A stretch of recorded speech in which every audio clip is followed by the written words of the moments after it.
Essa semana é meu aniversário e resolvi usar esse espaço para falar de uma das minhas novelas favoritas da vida. Preparem seus lencinhos, porque lá vem um mar de lágrimas, ou melhor, um manancial.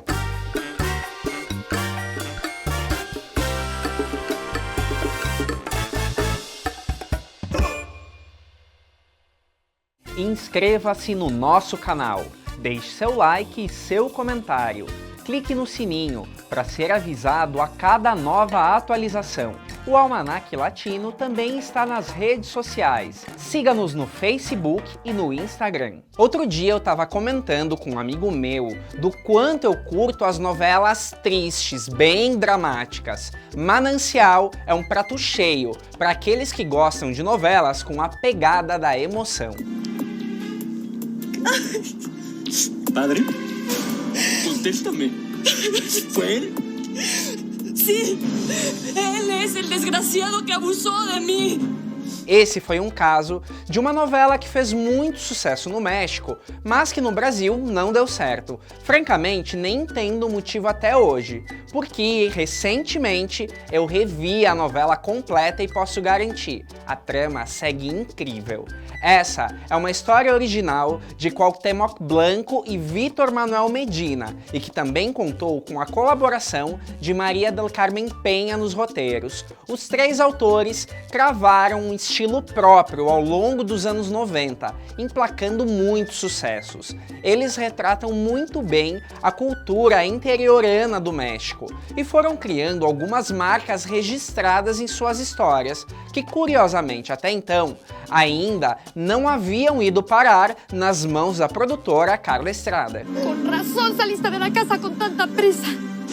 Se te estaba haciendo tarde para venir con esta cualquiera, ¿verdad? Por favor, Bárbara, estás diciendo estupideces. Para entender a realização de Manancial por Carla Estrada, é preciso lembrar que no ano anterior, a produtora executiva levou ao ar uma novela extremamente ambiciosa chamada Mi Destino Eres Tu, que trazia Lucero, Jorge Salinas e Jaime Camil como protagonistas. A novela foi um fracasso na carreira da produtora, que levou para as telas um elenco inchado, uma trama pseudomoderna com inúmeros problemas nos bastidores. Com Manancial, Carla não quis errar, era evidente isso. Até porque a trama é das mais clássicas que podem existir. Temos um amor impossível, famílias inimigas, muito drama e todo mundo com uma função muito bem definida na história. Mas, apesar da história sem grandes novidades, pode-se dizer que os autores, aliados à produção de Carla Estrada e da direção de Mônica Miguel, produziram uma novela enxuta, lacrimejante, mas que era um dramalhão mexicano da melhor qualidade.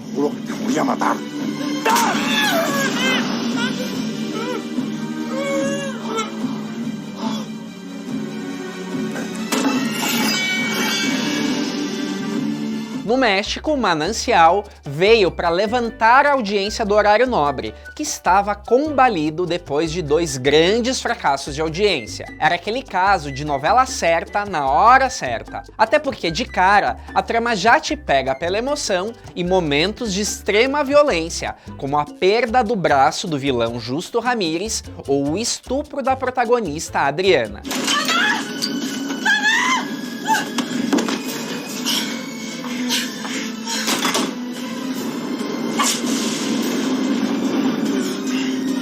Mas de fato a trama esquenta na terceira semana, onde entra a fase definitiva da trama. A partir daí, o que vimos foi a extrema habilidade dos autores de produzir grandes ganchos ao final de cada capítulo. Por Dios, Alfonsina, no vale la pena que te ensucies las manos con este infeliz y vivas arrepentida por el resto de tu vida. Dame la pistola. ¡Quítate, tío! ¡Quítate! Como disse no começo do programa, esse trio de autores tem suas marcas registradas. São elementos similares que aparecem nas novelas originais e até mesmo nas adaptações que eles fazem de outros autores. Por exemplo, a mulher madura que esconde uma paixão reprimida por um padre, como era Margarida, já foi um elemento usado no primeiro trabalho deles, Cadenas de Amargura. A heroína marcada pela tragédia de perder seus pais ao longo da trama, os protagonistas e seus melhores amigos que se conhecem desde sempre, a presença de um padre na trama não ser meramente ilustrativa, e sim um personagem fundamental pro enredo e por aí vai. Fora elementos comuns a qualquer enredo, filhos bastardos, amantes, entre outros. Mas algumas críticas que Manancial teve foi por esbarrar demais em outra história deles, Canavial de Paixões. Era como se aqui as coincidências já estivessem num ponto quase exagerado, e Canavial foi produzida 6 anos antes com grande sucesso. Esto es para que no se te vuelva a ocurrir acercarte a mi hijo. Y esto para que no se le vuelva a ocurrir venir a molestarme, y mucho menos aquí a mi casa. Mas apesar dos pesares, Manancial é uma história original. Oficialmente ao menos, não é remake de nada. Já Canavial de Paixões era baseada numa história original de Caridad Bravo Adams. Se você pegar para esmiuçar as duas tramas, vai conseguir achar características bem diferentes entre elas. E nesse sentido, a escalação do elenco, a ambientação, a trilha sonora e etc. contribuiu bastante para cada uma ter sua própria identidade. Eu te vou ensinar como se trata a las mujeres como tu.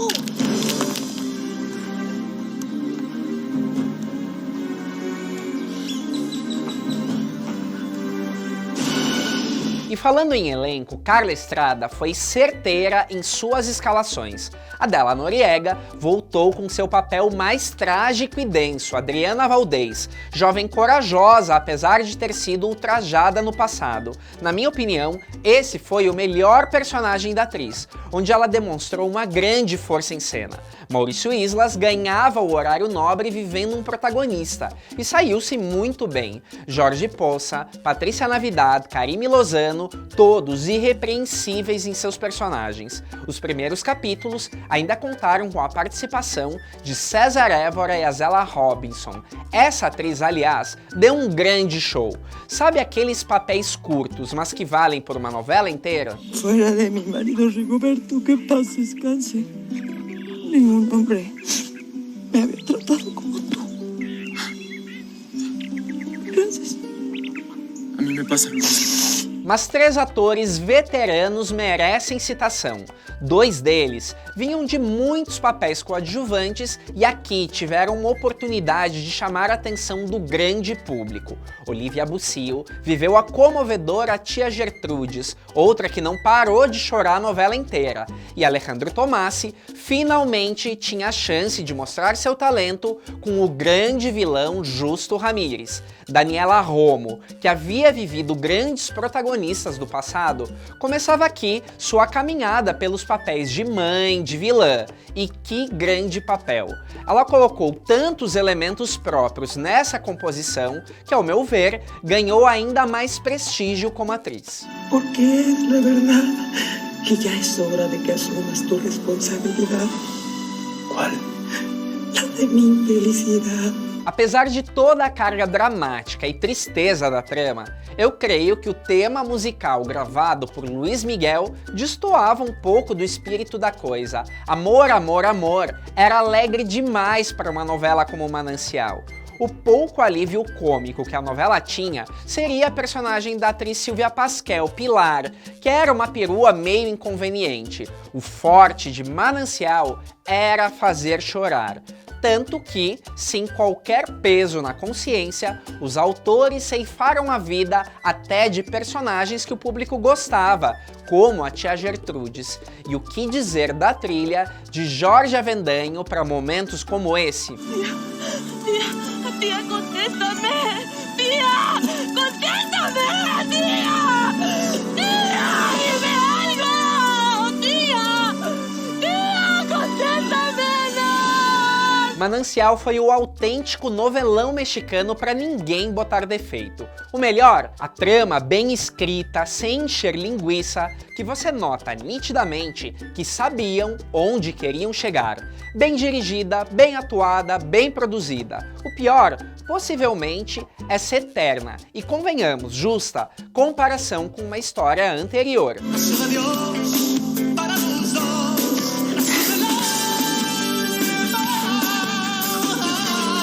Fazendo esse programa, menos entendo o fato de não ter feito sucesso aqui.